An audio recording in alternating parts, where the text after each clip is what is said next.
What's up, y'all?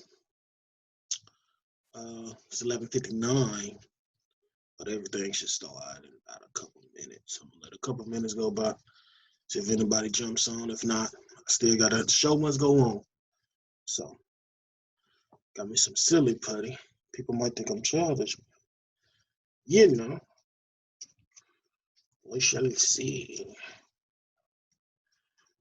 So, yeah, man, this is about chapter 2 today. I read it. It was great, if you ask me. See if I can invite somebody.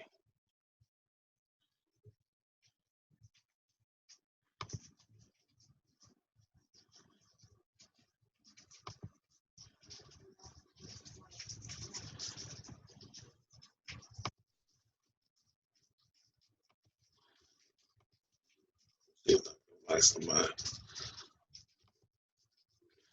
Going yonder. Let's see my Trying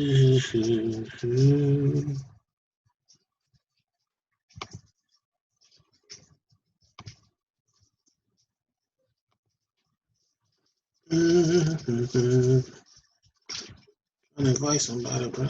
It's off the chain. Oh, get on.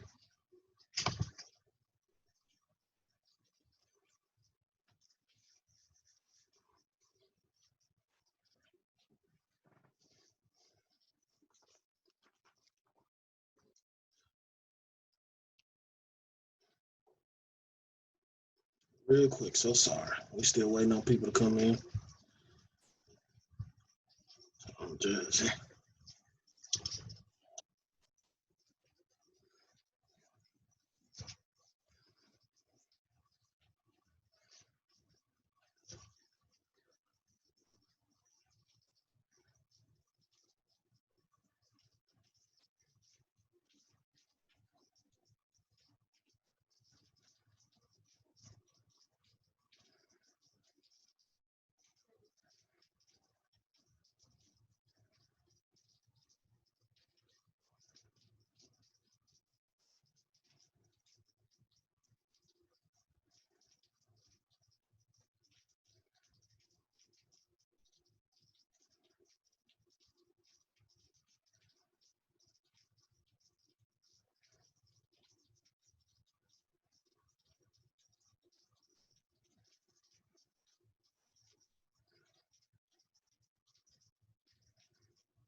yeah.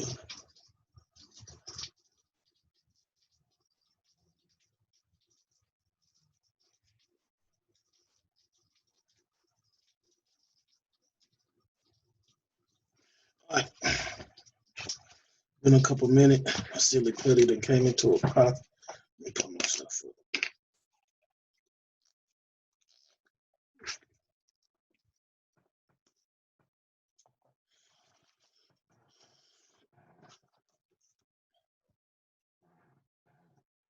Oh, all righty. So we are up and underway. This is the book club meeting 2 for chapter 2 summary. So we're gonna start off today with a couple definitions. I wanted, of course, it's still me right now, but it's okay. It is okay. I won't cry. But I wanted to start off by using a couple definitions. Defining asset.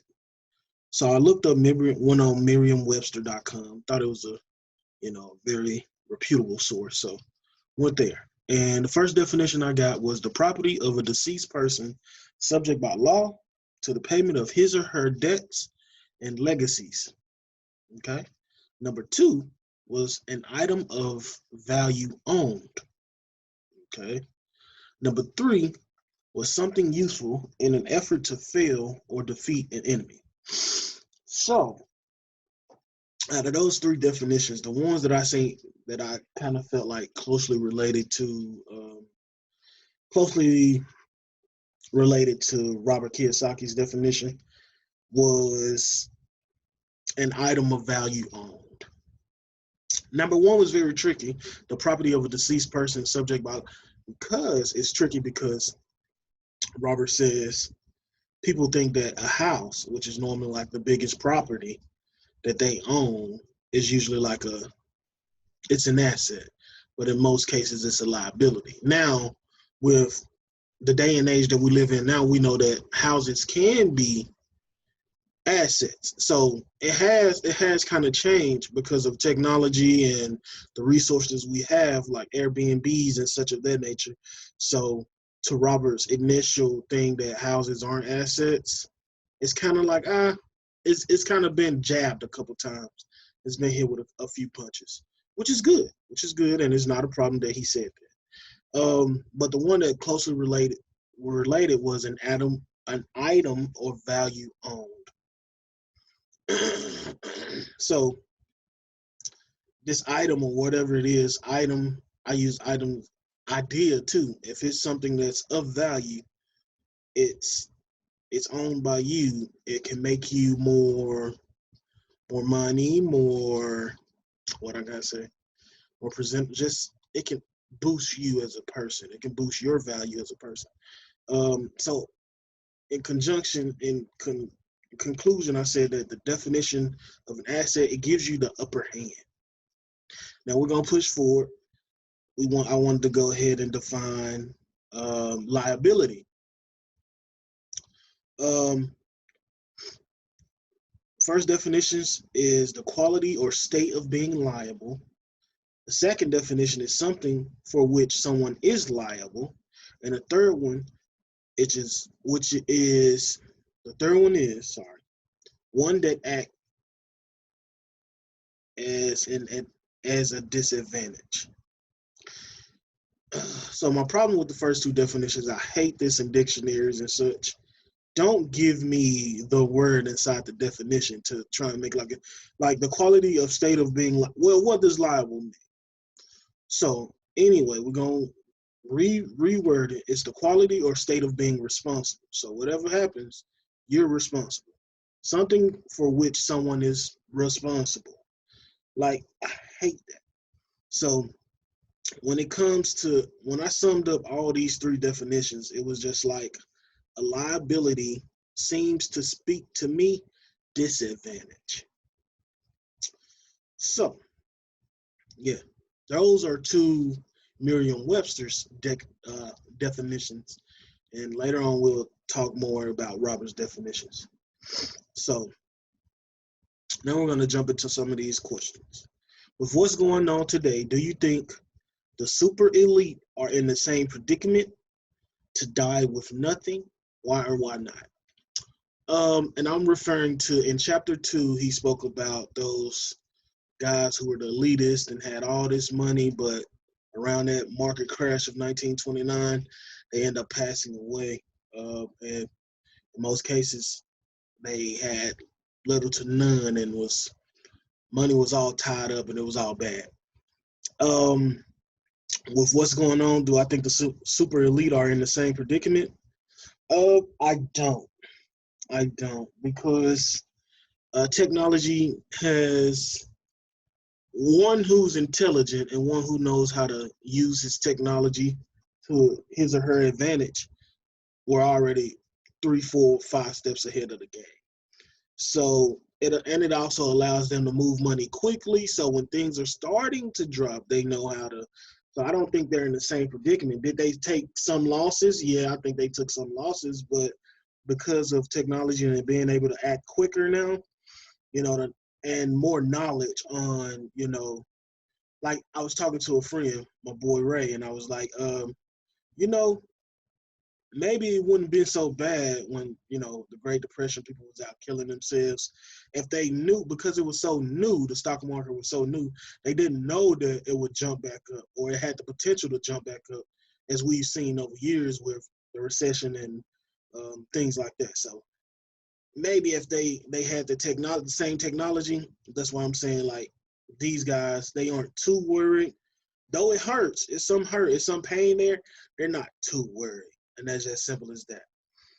Um, what is the greatest wealth? Um, the greatest wealth is education, and I know, we have a little battle with Robert because he considers his poor dad to be poor, and he's the highly educated one.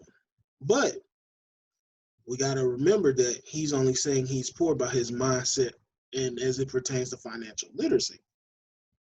So yes, education is the greatest wealth. And what did I want to point out? Page. Okay. It says, I like where he said, if people are prepared to be flexible, keep an open mind, and learn, they will grow richer and richer despite tough changes.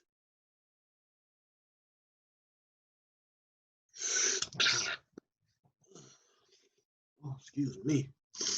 Tried to avoid it. But and he also says later, intelligence solves problems and produces money. Now, in that statement of intelligence solves problems and produces money, education is the greatest wealth, and education, intelligence, same things, but you have to know how to solve problems. You can't just be, oh, I went to school, I'm highly educated, but can you solve problems of a business, of your life, of things that go on or that directly affects you, affects your finances? Can you solve those problems? Can you look into those numbers? Can you read the numbers? Can you read the story behind the numbers? And can you put yourself ahead of the curve? So that's all I'm saying right there. So he also talks about the long run. What's the long run? And this is very excuse me. This is very relative to, I guess, the last chapter 1, because he says a job is a short-term solution to a long-term problem. And the long run, it kind of gives it away. The long run, it's not how much money you make, it's how much money you keep and for how many generations you keep it. So that's the long-term problem. And with our financial literacy and us gaining money, it's like we must be trying to fulfill how much money we can keep and for how many generations. That's the long run that we're working towards. That's what we want to stay locked in and really on our P's and Q's and trying to get after it day by day, business by business, idea by idea. But we got to be educated, financially literate, so we can get to that point. Also, with becoming financially literate, I asked the question, what holds people back?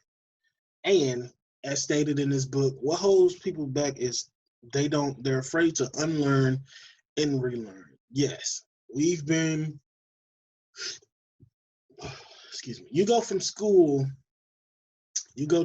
from, I went to school from preschool, which is 2 grades before kindergarten, all the way up to college. That's 4 years. So 13, 14, 15, 19 years I was in school, right? So it's very hard for you to break the mold and break the cycle in the thinking because you've been taught this one way. Sit down, shut up, listen, and learn. But sometimes we've been so easily persuaded to, hey, some questions are dumb. No questions are dumb. It's not wrong to go against the grain, to unlearn something and relearn something, to ask so you can better understand. That's what he's saying. Like some of the things he say is like some of the examples he give are very much so simple, right? Keep it simple. KISS. Keep it simple, stupid. Keep it super simple for those that get offended by the word stupid. But people, when they're so intelligent and so smart and so educated, they're like, dang, you really giving it to me in layman terms. You're giving it to me in these simple terms. Don't insult my intelligence. No, shut up, listen, be receptive, and maybe you will learn something the right way. We have to go into financial literacy as a child and we have to learn everything because we haven't been taught it. So, yeah, I'm a child at heart. I'm a child at mindset, but I'm going to learn and excel. I did good in school, I think.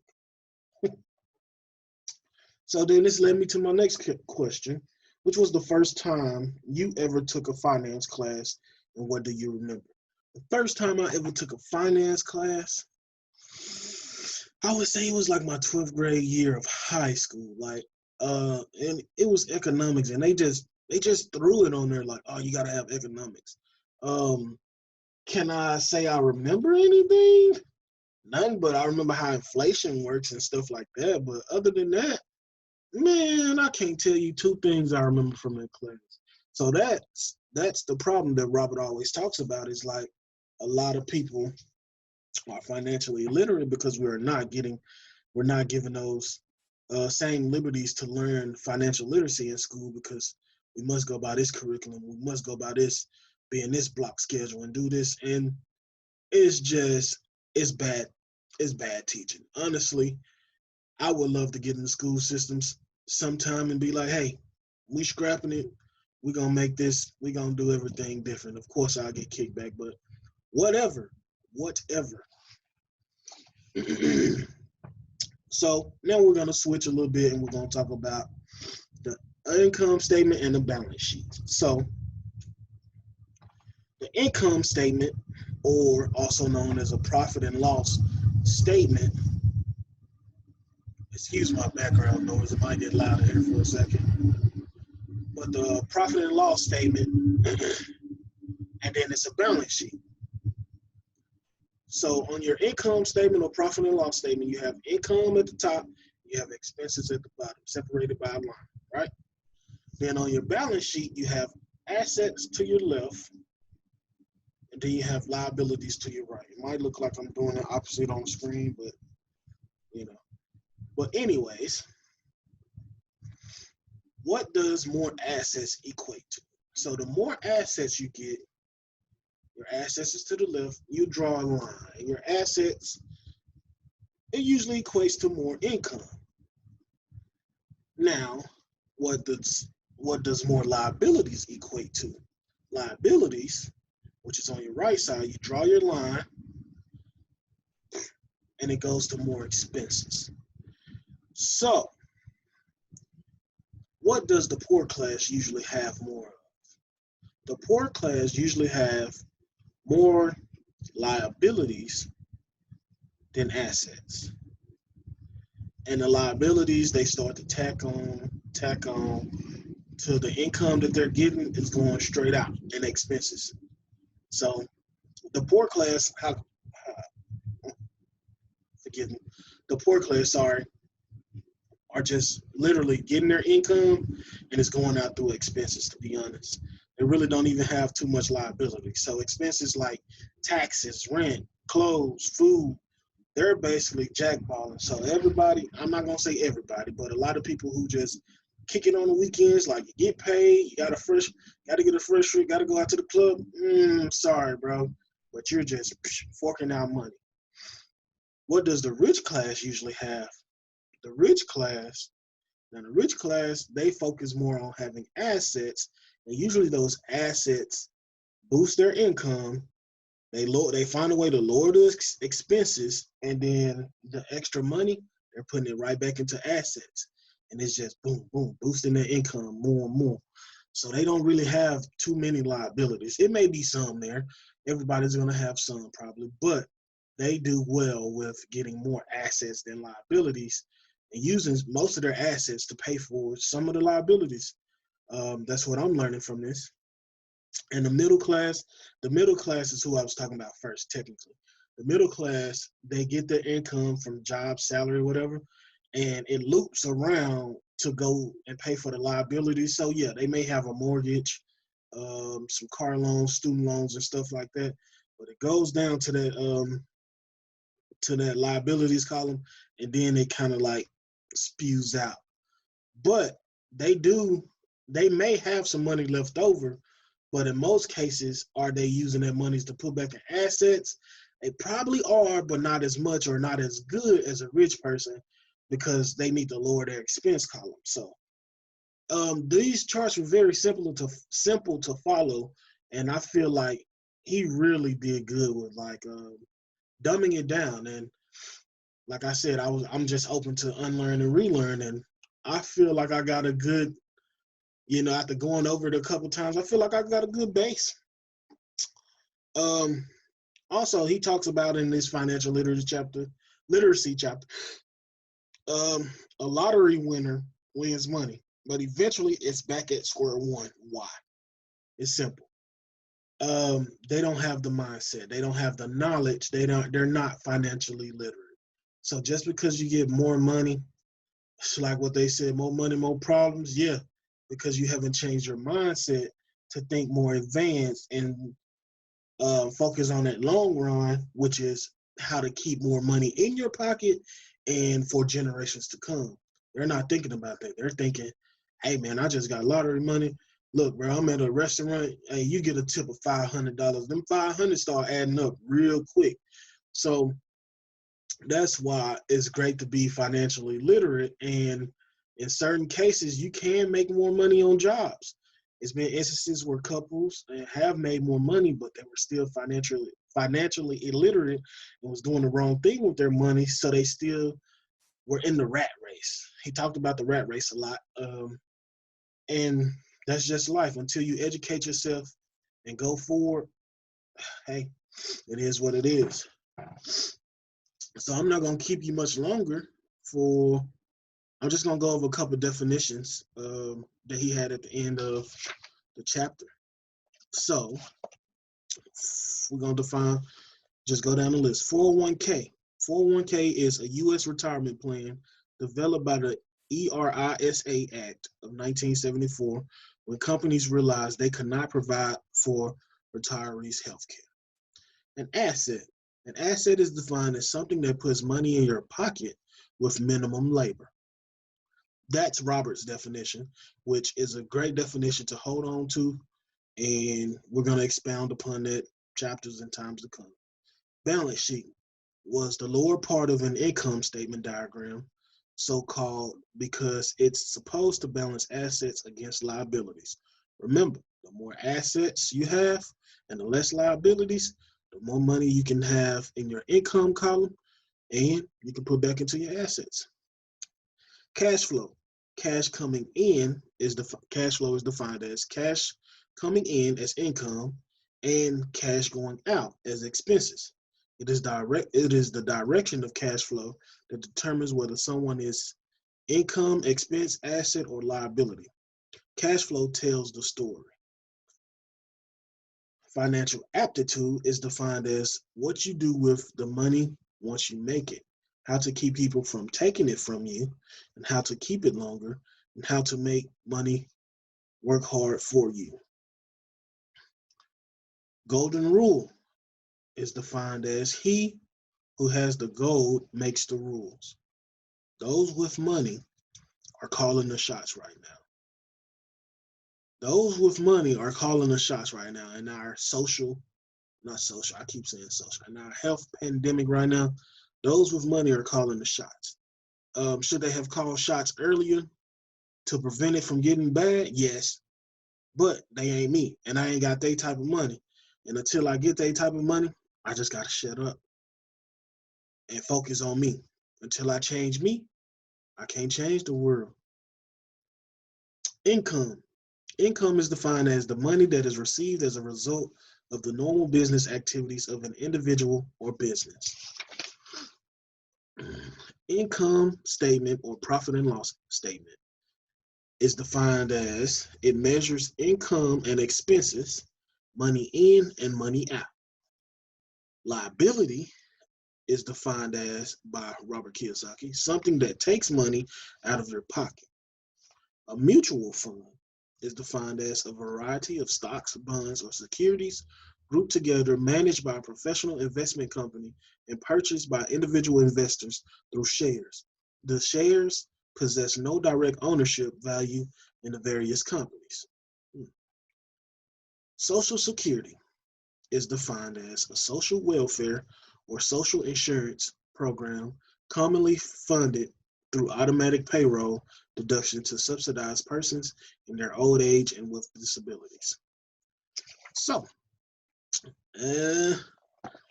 that's all we have for chapter 2 in this book club meeting.